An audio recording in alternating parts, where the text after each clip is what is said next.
With Ruth Vanita, he is a co-editor of Same-Sex Love in India, Readings from Literature and History, a pioneering work documenting and exploring the indigenous roots of same-sex desire in South Asia.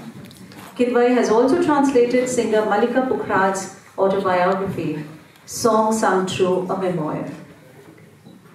His novel Chandini Begum was published in 2017, and Ship of Sorrows is to be published this year. We welcome Shri Salim Kidwai. It's an honor to have you here. He knows he doesn't travel much, but he had to come for this subject, and that is his subject very close to his heart, Begum Akhtar. Now I would like to welcome Mr. Yatin Mishra. Is he here? Okay. So I'll meanwhile introduce him. You've already heard him in a session earlier. This is with reference to his latest book that has come out in 2019, Akhtari Soz aur Saaz Ka Afsana, which is based on the lifetimes and music of Akhtari Bai Faizabadi Begum Akhtar. This session is actually a very interesting session because it covers Begum Akhtar, which is Lucknow, and Bihar, and Delhi. Three major centers of Tawaif culture. I would like to welcome Professor Danish Iqbal on stage. He is a faculty in Jamia Millia Islamia College, University. He is an awarded media professional and a well-known playwright. He has many well-known plays and documentaries to his credit. In fact, he's written the script for the show that you will see at 7 o'clock today. His productions have been staged at various different places in the country. As a writer, Danish is truly versatile and has carved out a niche in the field of biographical drama. He combines in himself the various roles of a performer, teacher, writer, researcher, cultural organizer, arts administrator, and media person, and to all of which he brings exacting standards. And today, he is going to share with us a very important documentation of Delhi, which is called Muraka-e-Delhi. Last, but not the least definitely, is Bihar. And I would like to welcome Mr. Prabhat Ranjan.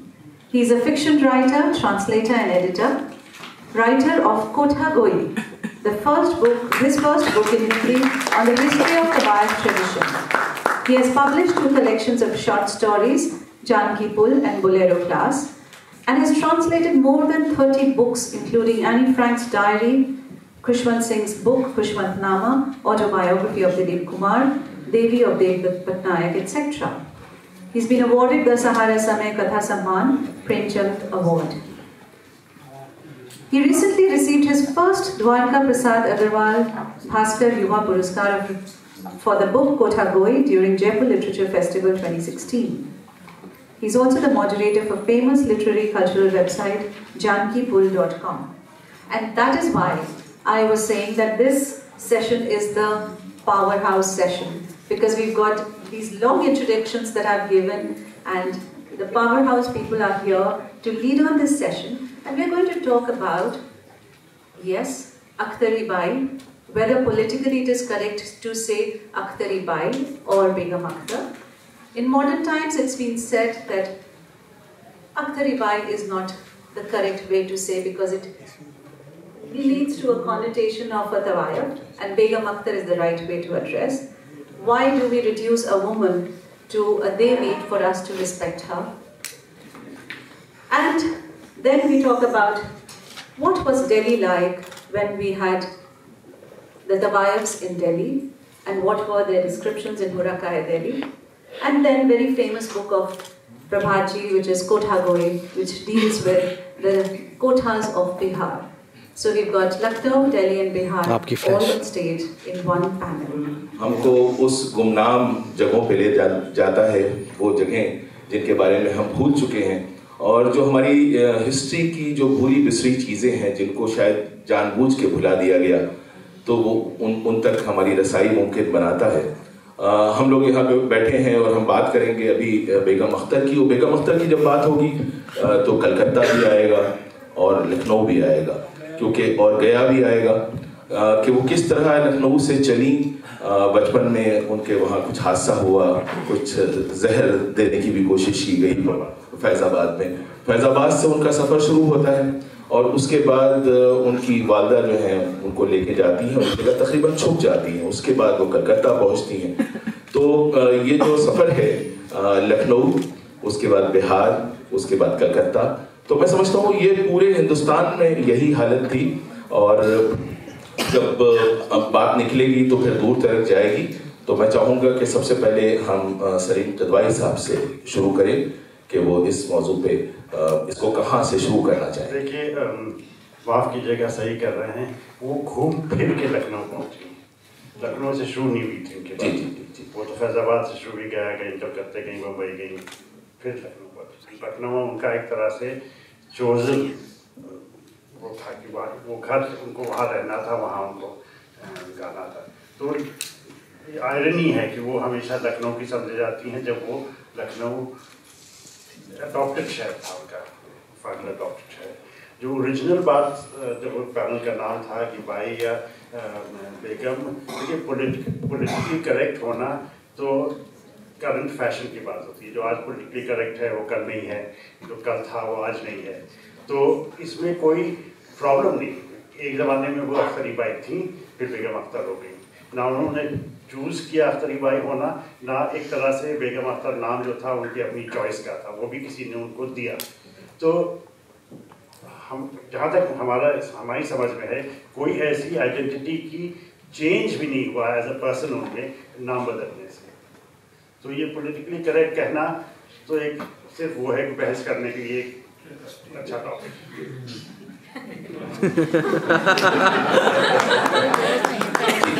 और ये जिसमें मैं इनकी किताब दिखाना चाहूँगा, अख्तरी, यतीम मिश्रा की एक बहुत टॉक्ड अबाउट किताब है।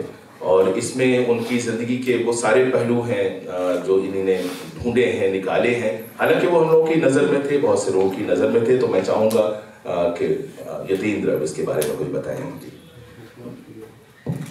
आप बिल्कुल ठीक कह रहे हैं दानिश भाई कि इसमें कुछ ऐसा नहीं है बहुत जो पहले से मालूम या परंपरा में बिखरा हुआ नहीं है। लेकिन मुझे लगा कि सब चीज़ों को एक जगह कलेक्ट करना चाहिए और ये बताने की ज़रूरत नहीं है कि वो कितनी बड़ी गायिका थी, वो सबको पता है। ये बताने की ज़रूरत है कि वो कैसी थी, उनका मिजाज कैसा था, उनकी हरकतें कैसी थी, वो किस तरह से महफिलों में बैठती थी, उनकी दुनियादारी दानिशमंदी के किस्से कैसे थे, वो कितनी प्रेमिका थी, कितनी फरेब थी, कितनी माशूक थी, कितनी आशिक थी। ये बताने की बात है और ये ढूंढने में समय लगा। मुझे बहुत इस बात का मतलब मैं बहुत धन्यवाद करता हूँ। सलीम साहब बैठे हैं, इनके मार्गदर्शन में एक तरह से काम हुआ और उनकी दो शिष्याएं जिनका जिक्र मिलता है और जिन्होंने उनके साथ काफ़ी समय बिताया, जिसमें शांति हीरानंद जी ने 22 वर्षों का वक्फा 1952 से 1974 तक का समय दिया उन्हें, और उसके बाद रीता गांगुली जी। तो वो दोनों मौजूद हैं, जिंदा हैं। उन दोनों से बात किया मैंने, आपसे बात की, और तमाम ऐसे बुजुर्ग फनकार और बुजुर्ग श्रोतागण, रसिक लोग जो अभी जिंदा हैं, जिन्होंने कोई कोई महफिल कहीं कहीं सुनी थी। कभी मावलंकर हॉल में कहीं सुना था, तो कहीं उन्होंने दिल्ली के किसी क्लब में सुना था। वो उनकी बातें, लखनऊ की फिजाओं में जो तैरी हुई बातें हैं। और मैं जिस परिवार से आता हूँ उसमें सन 1937 से 1943 तक वो दरबार गायिका की तरह थी मेरे परिवार परंपरा में। तो मेरे घर में कुछ खत खतूत और कुछ तमाम सारी चीज़ें ऐसी मौजूद थी परंपरा में जो लोगों को नहीं मालूम थी। जैसे हमारे परिवार का 100 एकड़ का बाग उन्होंने लौटा दिया। सन 37 में जब वो दरबार गाने आई तो उनके दादरे पे पीलू का एक दादरा था, जैसा हमारे घर में कहा जाता है। तो मेरे फोरफादर, ग्रेट ग्रैंडफादर ने उनको वो ज़मीन लिख दी। तो हम 43 में जब छोड़ के जाने लगे घर से, तो वापस करने आए, तो जो तत्कालीन महाराज थे उन्होंने कहा कि अख्तरी भाई आपको मैंने दे दिया है, इसको आप ले जाइए, बेच दीजिए। हर जमाने में ज़मीन की कीमतें नहीं। तो बोले महाराज आपने मुझे ज़मीन दी, मैंने इसे जोता बोया, आम के बाग लगाए, सब किया और खूब अच्छे से परवरिश की। अब जा रही हूँ, आपको वापस सौंपे जा रही हूँ आपकी सौगात।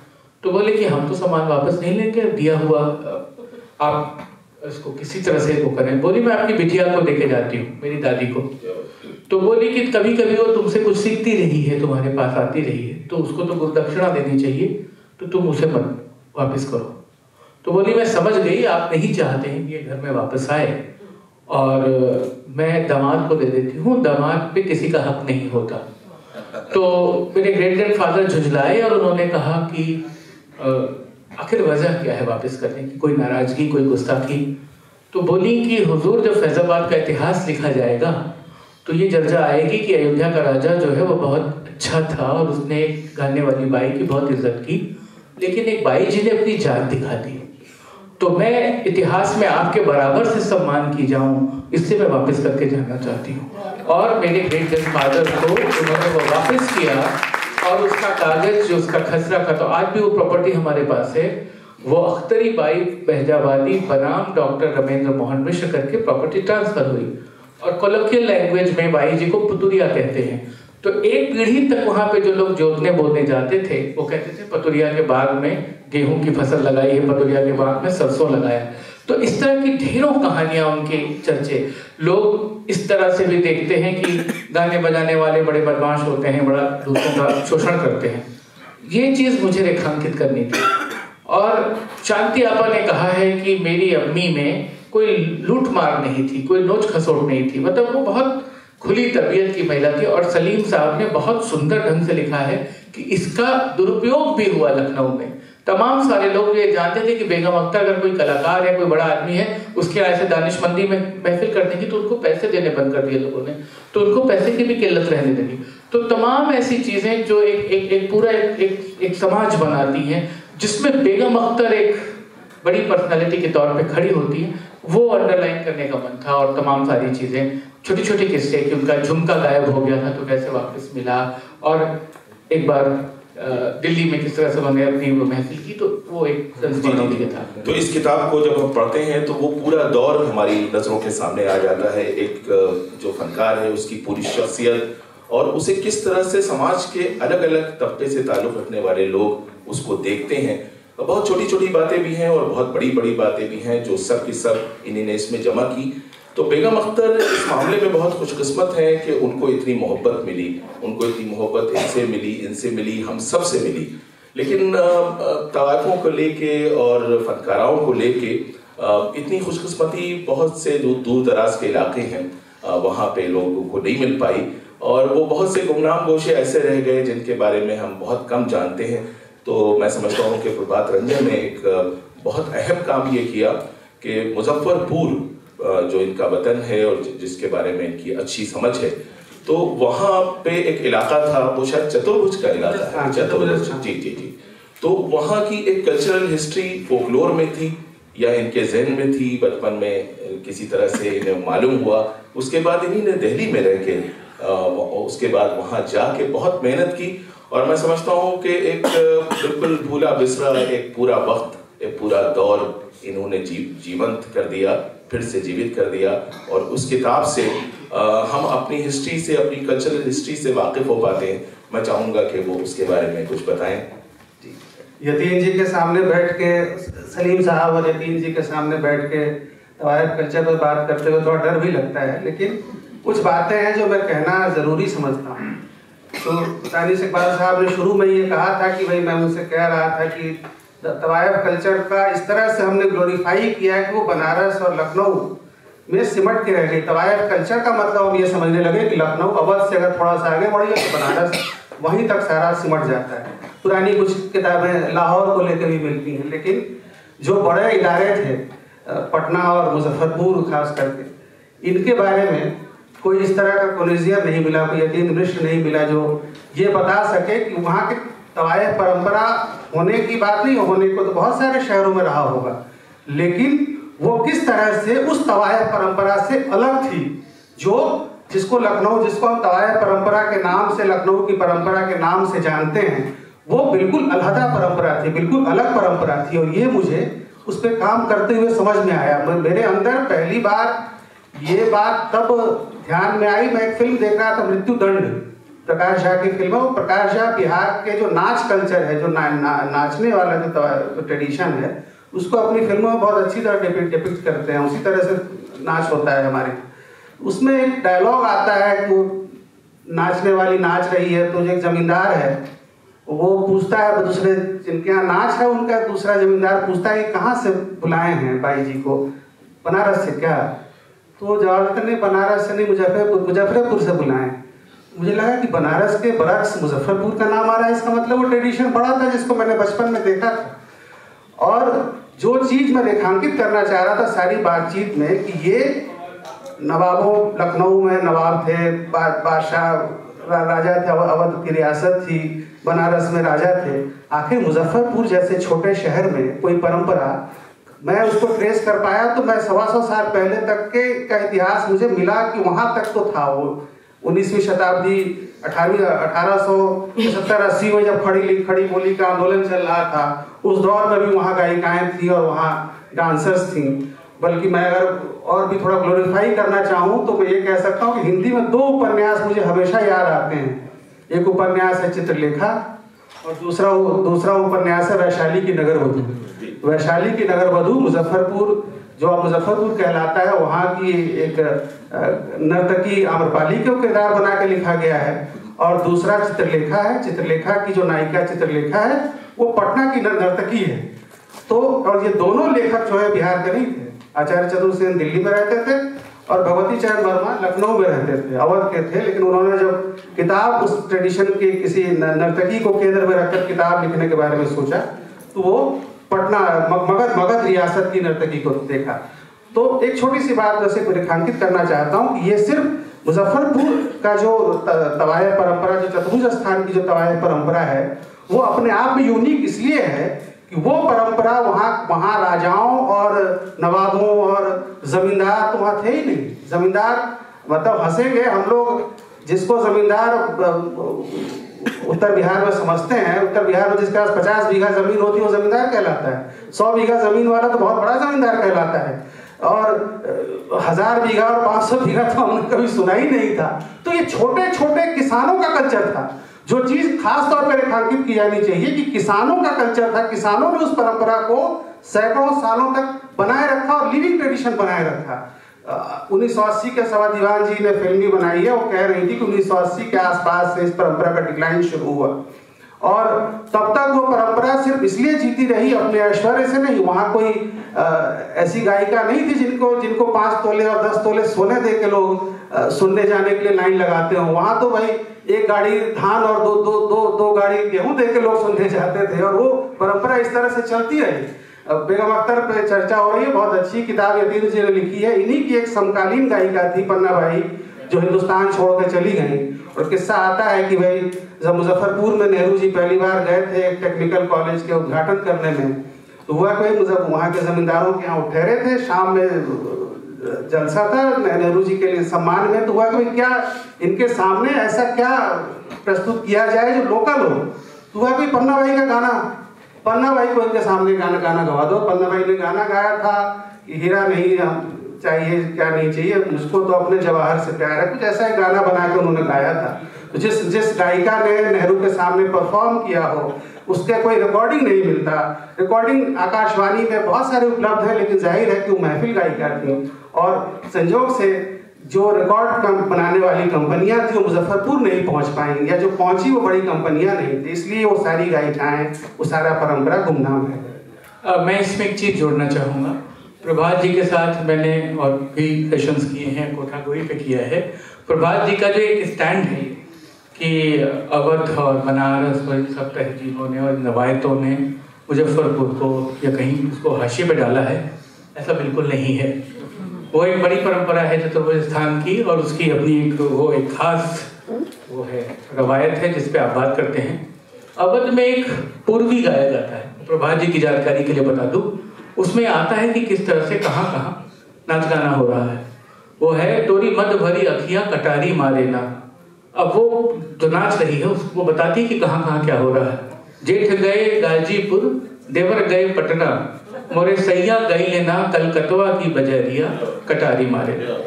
तो गाजीपुर भी आ रहा है, पटना भी आ रहा है, कलकत्ता भी आ रहा है, अवध में भी हो रहा है, वहाँ कश्मीर में भी हो रहा है, हरि सिंह के दरबार में। अब वो अब जो कहानियां हैं मलका पुखराज रही हैं वहां पे, और उनकी पूरी दरबार गायकी और पूरा एक परंपरा, एक रवायत है। मेनका बाई बॉम्बे में, शोभा गुट्टू की माँ, तो पूरा पैन इंडियन सिनेरियो जो है वो कोठाओं के और उसके अपने महफिलों की रवायत से गूंजता है, जिसमें चतुर्भुज स्थान भी बिल्कुल हीरे की तरह दमक रहा है। तो इसके लिए बहुत परेशान होने की जरूरत नहीं है।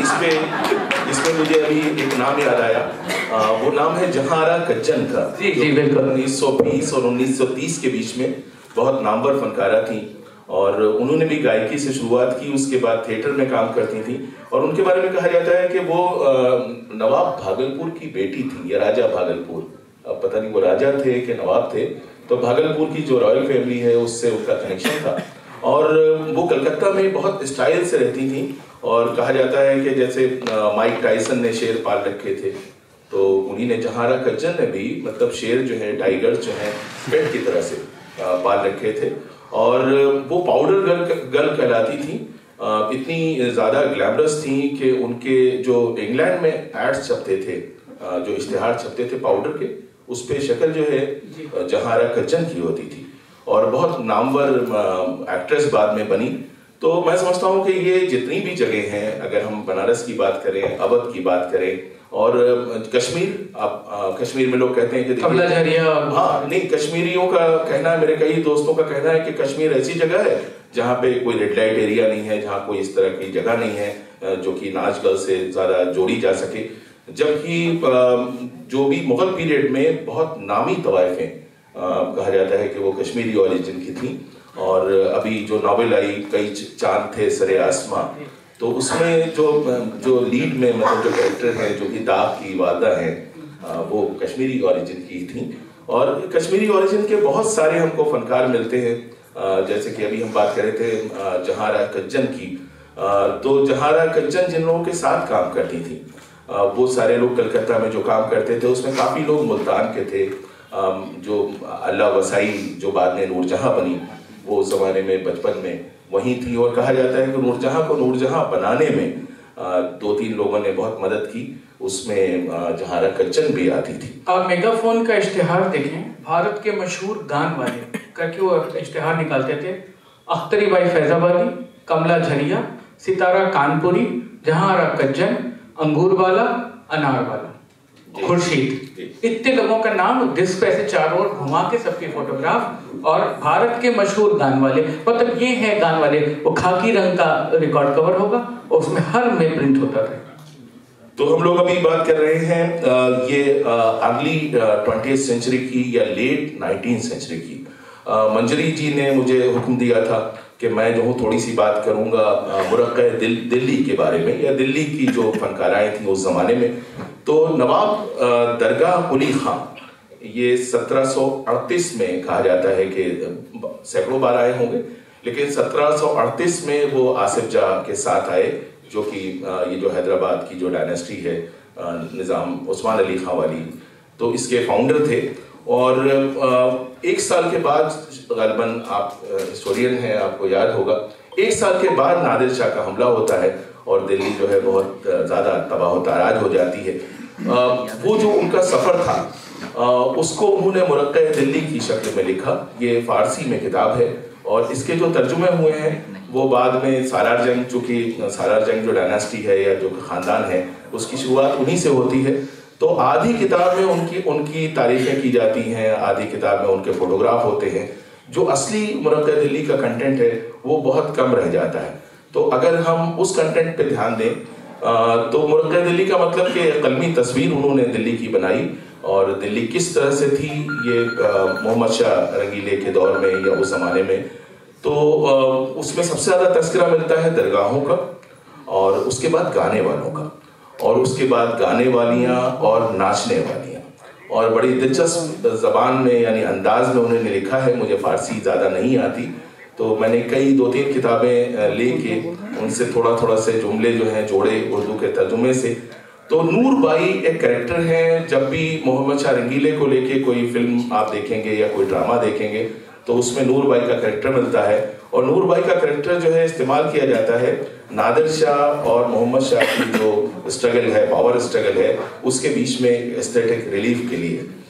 तो मुरक्के दिल्ली में नूर बाई के बारे में वो लिखते हैं, यानी कि नवाब दरगाह कुली खां, यानी कि पहले सारार जंग।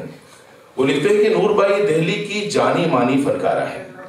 उसकी आन बान का ये आलम है कि अमीर और उमरा उसको देखने की इल्तिजा करते हैं। उसकी हवेली में शान व तजम्मुल के तमाम साजो सामान मौजूद हैं और राजधानी में वो आला सरदारों की तरह से चलती है। हाथी के साथ साथ चाउश और चौबदार चलते हैं। वो जब किसी अमीर के घर गाने के लिए जाती है तो हाथी के साथ जुलूस जाता है। अमीर लोग रुनुमाई में जवाहरात पेश करते हैं। आने से पहले पेश की रकम भेजते हैं और चलते वक्त, ये एक ट्रेडिशन थी कि चलते वक्त भी कुछ देना है, तो उसके लिए लफ्ज है चलते वक्त रुखसताना पेश करते हैं। उसके अंदाज में मोतियों जैसी चमक है और फूलों की तरह उसकी रंगत है। उसके अंदर जबरदस्त शायराना जौक है और गुफ्तगू में मिठास भी है और गहराई भी। बातचीत में उसकी कौसर व तस्लीम की सी रवानी है। और मुहावरों में ये शायर लोग उस जमाने में जो जमानदान लोग होते थे वो इस पे भी देखते थे कि आप मुहावरे कौन से इस्तेमाल कर रहे हैं। तो मुहावरों में पंखड़ी की सी नजाकत है, यानी कि नए मुहावरे इस्तेमाल कर रही हैं। और महफिल में जो एटिकेट्स या प्रोटोकॉल हम आज कहते हैं, उस जमाने में जो रॉयल एटिकेट्स होते थे, उसके बारे में लिखा है कि महफिल के अदब व आदाब का इतना ख्याल है कि अदीब उससे सीखें और सभी हाजरीन का इतना पासे खातिर है कि मुअल्लिमीन इखलाक उससे दर्स हासिल करें। और औरतों की एक टोली के साथ वो महफिल में आती है और दिल्ली का जो खास गाना जो आजकल जंगला कहलाता है, अब ये आप बताएंगे कि ये जंगला कैसा होता था, ये ख्याल गायकी जैसा होता था या क्या होता था? बहुत सुंदर सारे प्रकरण सुनाए। अवध में फैजाबाद में जब कैपिटल होती है और नवाब सादत अली खां के समय, आसिफुद्दौला के पहले, तो वहाँ हाँ, तो मुरक्का बनवाया है जॉन कैटली ने भी आकर के, और उसमें भांड, मिरासी और ये विदूषक, इन सबको लेकर के इनका डिपिक्शन है। और उसमें नूरा भांड के लिए कहा जाता है जो गाजी उद्दीन हैदर की ताजपोशी में उसने नाच किया है, अवध का पहला भांड जिसको राज दरबार में नाचने का मौका मिला है। उससे नर्तकियां इस तमीज सीखती थी कि पूरा घाघरा और पूरी पायल पहन के, पाजेब पहन के उठते समय बजे ना, कि अगर महफिल में आना है और महफिल से उठ के जाना है तो सिर्फ नाचते समय घुंघरू बजना चाहिए। घुंघरू बजते हुए अगर रुका तो कैसे, वो तहजीब कैसे है, पेशवाज उठाने का ढंग, वो नूरा ने सिखाया है पूरे अवध परंपरा में। जंगला एक राग है और वो सोरठ और वो काफी के करीब है, क्योंकि मीराबाई का जो पद है, अली मोहे लागत वृंदावन नीको, वो मीराबाई की पदावली में आता है, राग जंगला और अली मोहे लागत वृंदावन नीको।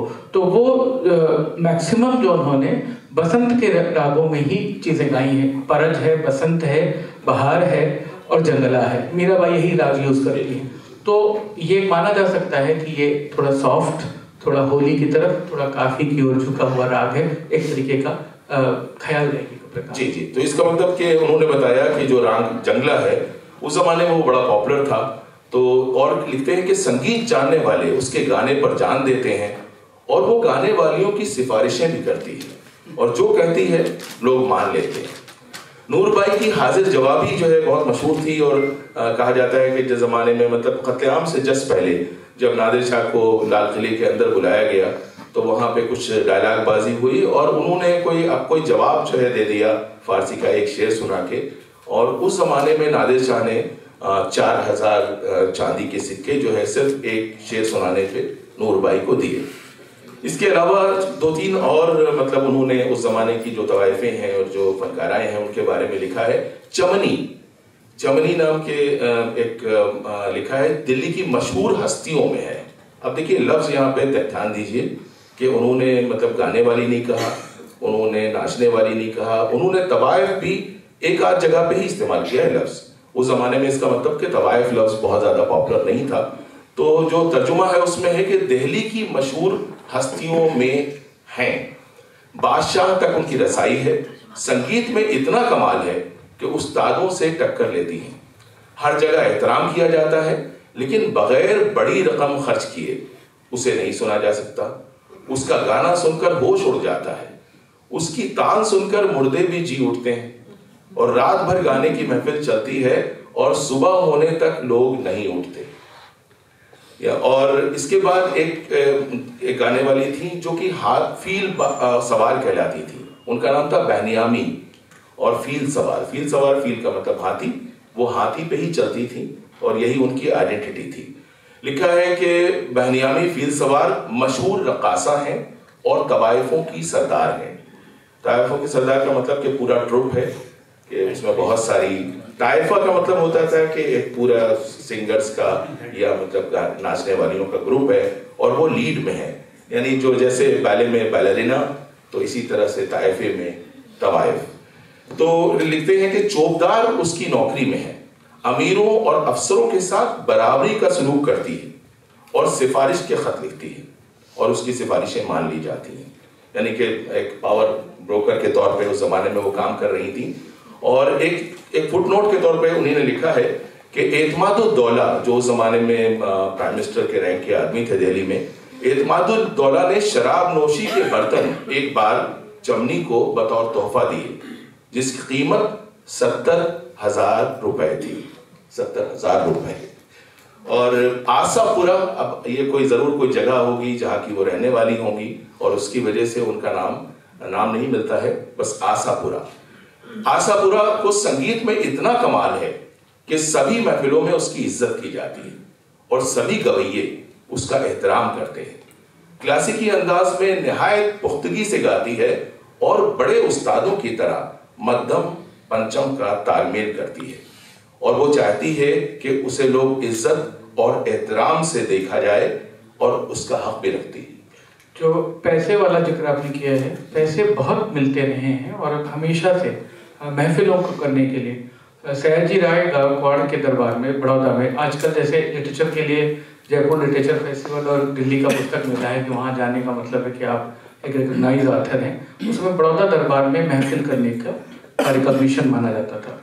उनके यहाँ के जो उनके प्रधानमंत्री और उनके यहाँ जो वो सारे इंशा लिखने वाले लोग थे, वहाँ पर ये दर्ज है कि 1951, 52, 53, 54 के दरमियान दशहरा दरबार गाने के लिए अख्तरी बाई फैजाबादी को, सिद्धेश्वरी देवी को, रसूलन बाई को अलग अलग मौकों पे बुलाई जाती थी। 1000 चांदी का रुपया और फर्स्ट क्लास उसका ट्रेन का किराया दिया जाता था। 1000 चांदी का रुपया और चांदी के सिक्के 1951, 52, 53 के दौरान महफिल गाने के लिए। और महफिल गाने का मतलब है कि एक बड़ी ठुमरी और एक ख्याल, और अगर उनका मन कर गया तो एक दादरा सुना दिया। 3 परफॉर्मेंसेस के लिए ये पैसे मिलते थे। एक और जो बात मैंने नोटिस की, मतलब यही नोट्स बनाते हुए, वो ये कि उस जमाने में उनको इस बात का कोई ख्याल नहीं था जैसे आजकल है कि वो फेयर एंड लवली जो है बहुत ज्यादा बिकती है, कि गोरा रंग जो है वो खूबसूरती की निशानी है। ये अंग्रेजों के बाद का फिनोमेनन है। मुरक्के दिल्ली में उन्होंने बहुत तारीफ लिखी है एक गाने वाली की, उनका नाम था काली गंगा। काली गंगा दिल्ली की जानी मानी रकासा है और उसकी शहर में बहुत इज्जत है। सियाह रंगत उसके हुस्न को और बढ़ाती है। उसके वक़ार का ये आलम है कि काफी गौर और तामुल के बाद वो कोई बात जबान पर लाती है। उसकी चाल इतनी खूबसूरत है कि महफिल में कदम रखती है तो दिल मचल उठते हैं। गवैये उसके गाने को नमूना मश्क मानते हैं और नाचने वाले उसके रक्स को मिसाल समझते हैं और उसकी नकल करते हैं।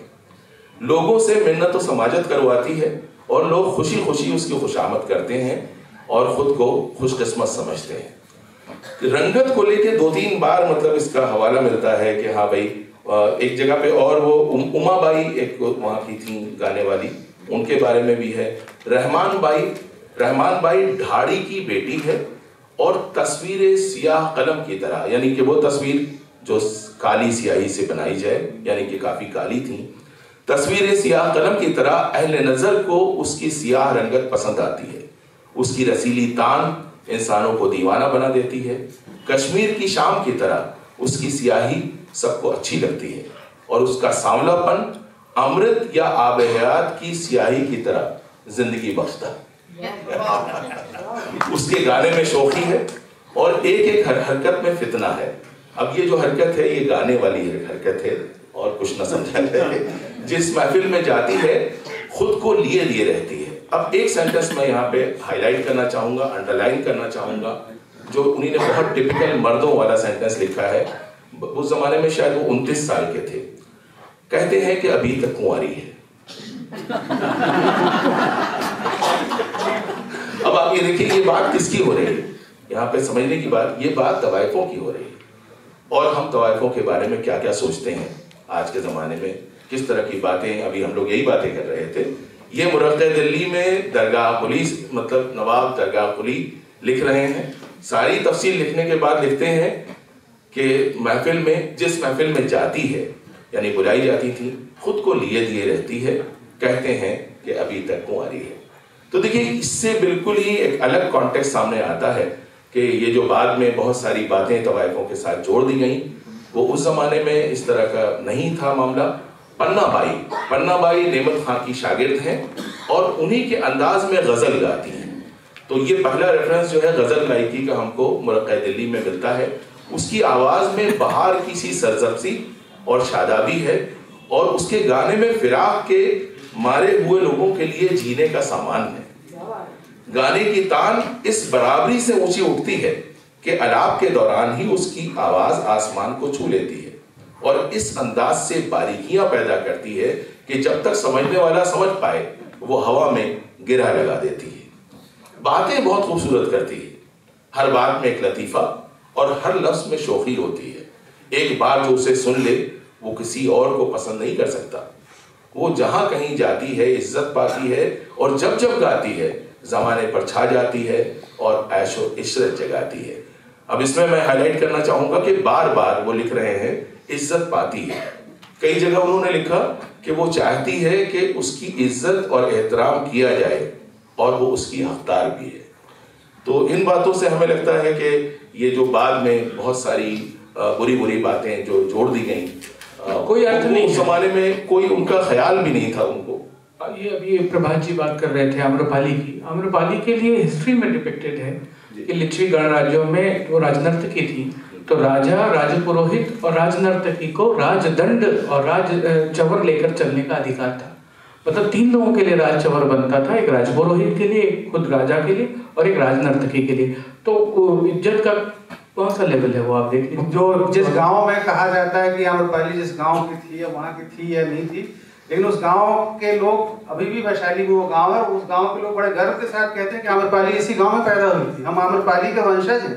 वो बड़ी बात है। वैसे इस पे एक बिल्कुल ही अलग बात याद आई कि मैं किसी डॉक्यूमेंट्री पे काम कर रहा था, तो कुछ इंटरव्यूज एक्सेस कर रहा था, तो मुझको मुख्तार बेगम का एक इंटरव्यू मिला। मुख्तार बेगम जो है फरीदा खानम की बड़ी बहन, बहुत बड़ी बहन, ऑलमोस्ट एक जनरेशन का फर्क, और ये जो है अपने आगा हश्र कश्मीरी की बीवी थी और गाना गाती थी। फिल्मों में भी थोड़ा सा काम किया उन्होंने।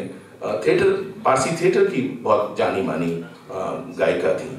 तो उनका एक इंटरव्यू जो है रिकॉर्ड किया गया, वो अभी आर्काइव है, खुर्शीद आर्काइव कहलाता है। तमिलनाडु के रहने वाले थे साहब, उनको बड़ा जौक था, तो उन्होंने चीज़ें जमा की, जैसे कि अभी शर्मा साहब बता रहे थे कि उन्होंने चीज़ें जमा की। तो उसमें एक बहुत अजीब सी बात सामने आती है। बिल्कुल एक जैसे 2 वाक़यात मिलते हैं कि महाराजा अलवर ने उन्हें गाने के लिए बुलाया और वो गाना गा रही, और गाते हुए जो आंचल है, जो भी मतलब उन्होंने पहन रखा है, वो सर से हट गया गाते गाते। तो दीवान साहब जो है बैठे हुए थे, वो नाराज हो गए और उन्होंने कहा कि आपने जो है दरबार की बेइज्जती कर दी। तो महाराज ने कहा कि देखिए, ठीक है कि हम राजा हैं, ये भी संगीत की दुनिया की महारानी है, अगर ये मत कहिए कि इनसे बदतमीजी हुई। तो आप देखिए, जो एटिकेट होता था, जो एहतराम होता था, हम लोग फिल्मों की वजह से और बहुत बैडली प्रोड्यूस फिल्मों की वजह से इस पूरी चीज़ों को हमने एक अलग ही, बिल्कुल मेल गेज या उसका भी जो वर्स्ट फॉर्म है, उसके साथ हमने उसे देखना शुरू कर दिया। एक दूसरा इंसिडेंट मिलता है कि निज़ाम हैदराबाद ने उनको बुलाया। ये उनके अपने इंटरव्यूज अवेलेबल हैं, आप इसे यूट्यूब पे देख सकते हैं, उनकी आवाज़ में ये इंटरव्यू अवेलेबल है कि निज़ाम हैदराबाद ने बुलाया और उनको गाना था, और गाने से पहले जो दरबार था उसमें बैठी हुई थी, और उनको ले जाके वहाँ बैठा दिया गया जहाँ रॉयल लेडीज़ बैठी थी। तो प्रिंसेस दुलेशाबाद और एक दूसरी प्रिंसेस बैठी हुई थी, उनके साथ मुख्तार बेगम को बैठा दिया गया। तो एक पायगा के उम्रा में एक साहब आते थे, वो बहुत नाराज हो गए। उन्हें ये नहीं कि ये तवाइफ है या गाने वाली, उनका नहीं, ये रियाया या आम आदमी का एक आदमी जो है रॉयल्टी के साथ कैसे बैठ गया। तो कहते हैं कि मीर उस्मान अली खान ने कहा कि ठीक है वो शहजादियां हैं, लेकिन ये मलका है अपने फन की। तो देखिए जो इज्जत और एहतराम मतलब हाईएस्ट ऑफ द मतलब वो हिज एक्साल्टेड हाईनेस कहलाते थे, हिज एक्साल्टेड हाईनेस, अंग्रेज भी उनको हिज एक्साल्टेड। मैं यतीन जी से एक सवाल पूछना चाहता हूँ। आपकी किताब अख्तरी ने, बेगम अख्तर ने ज्यादातर क्लासिकल शायरों को गाया है, नए अपने समकालीन शायरों में बहुत कम शायरों को गाया है, ज्यादातर क्लासिकल शायरों को गाया और बड़ी अच्छी शायरी उन्होंने गाई। जो सबसे बड़ी चीज उनको सुनते हुए ध्यान में आती है, इस सिलेक्शन पे कभी आपने कोई रिसर्च पता किया? ये सिलेक्शन पे खुद सलीम भाई ने बताया है, किताब में है, लगता है आपने पढ़ी नहीं है अभी। थोड़ा बताइए उस बारे। वो उन्होंने बहुत कुछ गाया है, बहुत परंपरा की चीजें गाई हैं, दादरे गाए हैं, ठुमरी गाई। वो एक उसकी एक अपनी एक उसकी एक वो है, एक रवायत है। लेकिन जो गजलें गाई हैं, ऐसा कहा जाता है कि उनके इश्तियाक अहमद अब्बासी साहब उनको हेल्प करते थे और उनको सेलेक्ट करके देते थे कि आपको ये चीज़ें गानी चाहिए। बल्कि ये कई किस्सा बड़ा मशहूर है कि अपने जीवन के अंतिम दिनों में उन्होंने बहुत गालिब और बहुत सारी चीज़ें, बहुत उदास गजलें गाई थी। तो वो बहुत परेशान होकर उन्होंने बोला कि मैंने बहुत मरने वाली और बहुत दुख वाली गजलें गा दी। तो वो उनके पति का एक उनके ऊपर प्रभाव था और बहुत एरिस्टोक्रेटिक, बहुत मतलब अपने जमाने से बहुत आगे की महिला, जिसको ये पता हो कि 20 साल बाद का क्या परिदृश्य होने वाला है और कौन सा कोठा कहाँ पे जाके फलीभूत होगा, शरीफ लोग कहाँ पे बहुत बेखटके आ सकते हैं। बेगम अख्तर वो महिला थी। बेगम अख्तर वो महिला थी कि राज दरबारों में जाती थी तो उनके घर की राजकुमारियों शहजादियों से दोस्ती करके उनको ड्रेस सेंस बताती थी। मेरी ग्रैंड मदर को उन्होंने पफ वाला ब्लाउज पहनना सिखाया। तो उन्होंने कहा ये बनेगा कैसे डिजाइन? तो उन्होंने कहा कोहिनूर पिक्चर में मीना कुमारी ने पहना है, इसको तुम डिजाइन करवाओ। मेरी दादी बताती थी। तो हमारे यहाँ पिक्चर हॉल था तो कोहिनूर पिक्चर के गाने दिखाए जाए और दर्जी लोग बैठ के डिजाइन करें। तो वो डिजाइन ही ना कर पाए तो महाराज के पास जाके बोला कि हुजूर हमने जो है वो फिल्म में गाना निकल जाता है और वो राजकुमारी के लिए हम ब्लाउज नहीं डिजाइन कर पाए। तो बोले रील काट लो। तो रील काट ली गई क्योंकि बाद में दर्जी आराम से डिजाइन करेगा। उस चक्कर में मेरे घर पे इंडियन मोशन पिक्चर का मुकदमा हुआ कि इन्होंने कोहिनूर पिक्चर की रील चुरा दी, क्योंकि वहां बेगम अख्तर का सब वो कानून चल रहा था। तो बेगम अख्तर ऐसी महिला थी कि वो हर जगह उस तरीके से मौजूद और उनको ये पता थी कि रवायत में क्या करना है और क्या नहीं करना। और जो उन्होंने अपनी शिष्याएं तैयार की, शांति हीरानंद, क्या शानदार। आप मतलब मैंने किताब क्या इसलिए नहीं कह रहा, शांति हीरानंद का इंटरव्यू पढ़िए तो आपको लगता है कि क्या जीवन जी आई है वो लोग और क्या महफिल और क्या चीजें लगाया है। और एक नवाब साहब को, गौड़ी रियासत के राजा साहब थे, उनके बड़े शौकीन थे उनके दादरों के, दादरा सुनाने गई तो उनके एक बड़ा सा आदम का आईना लगा हुआ था। बेगम अख्तर के आईने के आगे खड़े होकर कहा कि तुम्हारी बहुत पसंद बहुत आला है। तो बोले अच्छा। बोले हुजूर आपको एक दादरा और सुनाने का मन कर गया, चलिए बगल वाले कमरे में बैठते हैं।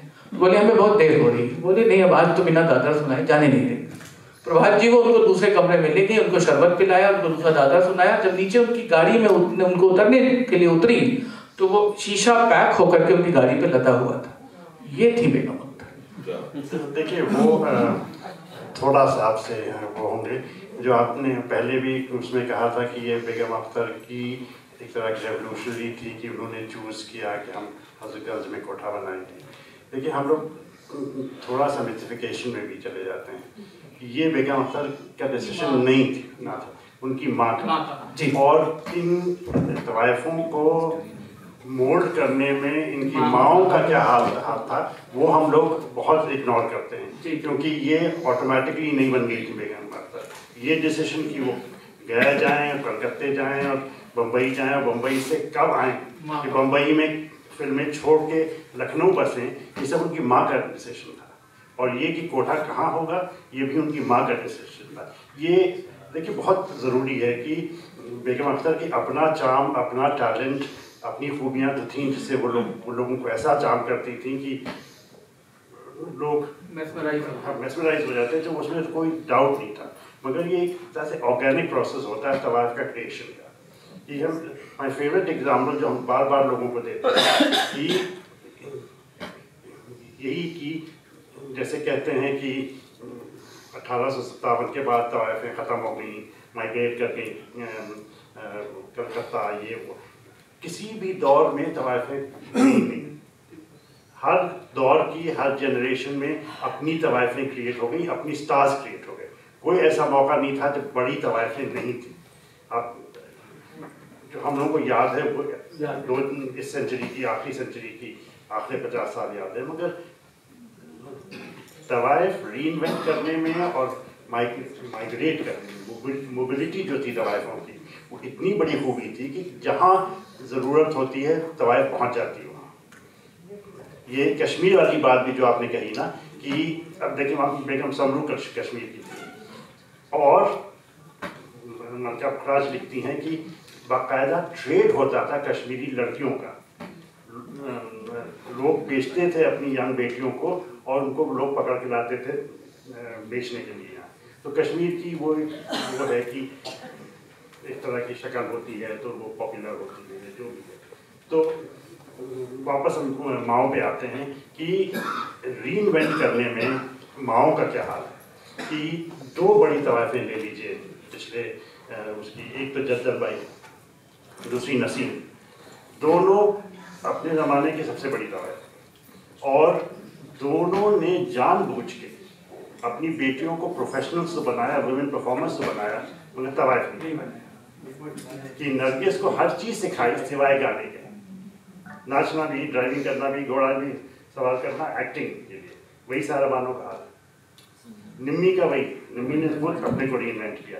मगर इसमें मैं बस एक छोटी सी चीज़ ऐड करना चाहूँगा। अभी 3-4 दिन पहले मैंने मंटो का एक मजमून पढ़ा, और उसमें मंटो ने लिखा है कि वो अपने कुछ दोस्तों को लेके गए और नरगिस को दिखाना चाहते थे। वो नवाब ये जो हैं अतरौली के उनके ख़ानदान के लोग थे। जब वो वहाँ पहुँचे और उन्हें मालूम हुआ तो जद्दन भाई ने उनसे कहा कि गाना सुनाइए, और जद्दन भाई चाहती थी कि नरगिस गा सके। वो बात अलग है कि नरगिस नहीं गा पाती थी और ज़्यादा अच्छा नहीं गाती थी, लेकिन उन्होंने कोशिश ज़रूर की थी। देखिए 14 साल की 15 साल की उम्र में अगर वो फिल्म बनाने लगी थी, तो ऐसी कोई उनकी ट्रेनिंग भी नहीं हुई थी। अब कहा हो गाना सुना दो, वो बात नहीं। हाँ, नहीं, प्राइवेट महफिलों में वो गाने के लिए कहती थी, वो चाहती थी कि उनकी बेटी गा सके। उनको प्रोफेशनल बनाने में, बल्कि कहा जाता है कि वो थी अपने अरे नुक्ताची है क्या सुरैया, हाँ सुरैया गाती थी।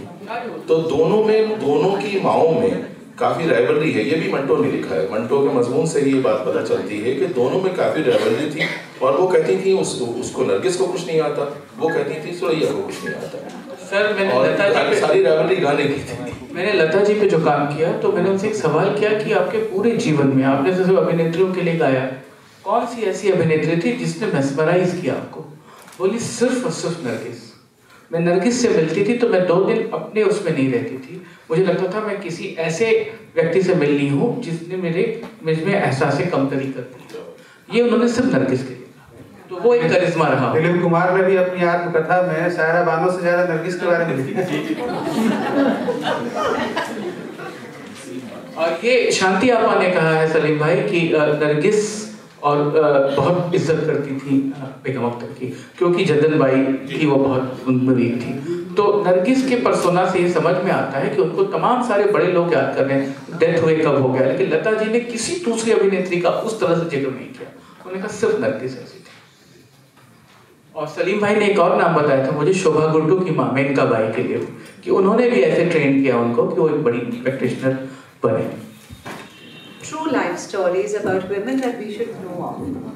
And like I had said in the beginning, it was a powerhouse, panel in itself. They had so much to share, which again is not found at Google. So I'm thankful to you, Salim ji, for coming here, especially making this trip from Lucknow to Delhi to be with us here today, and to share these insights into the life and times of Begum Akhtar. And Danish Iqbal ji, who has described so well some of the women of Delhi, if I may say, historically written. Yatim ji, who always has so many anecdotes about music, and I love that about the puffed sleeve blouse. That is incredible. And that's what we say, that they were the fashionistas of their time. they design fashion for themselves. And Prabhat Ranjan ji, thank you for bringing in the element of Bihar. Somehow Bihar for us always remains a kind of an alien land. So we talk about Lucknow, we talk about Banaras, we talk about Calcutta, we talk about Bombay, but Bihar we don't talk about. We almost assume that there is no culture in Bihar. So thank you for writing that book and for letting us know that there was such a strong cultural aspect in Bihar which is there. It was the most beautiful day of my life where we all had so many discussions on women that have kept me awake for almost now 7 years, trying to find out about them. They are incredible women and we must respect them for the same. I'm grateful to India International Center for giving us this space for the whole day and also for the evening program so that we could all share this immense knowledge here today with everyone. Thank you so much and thank you all for coming in such large numbers.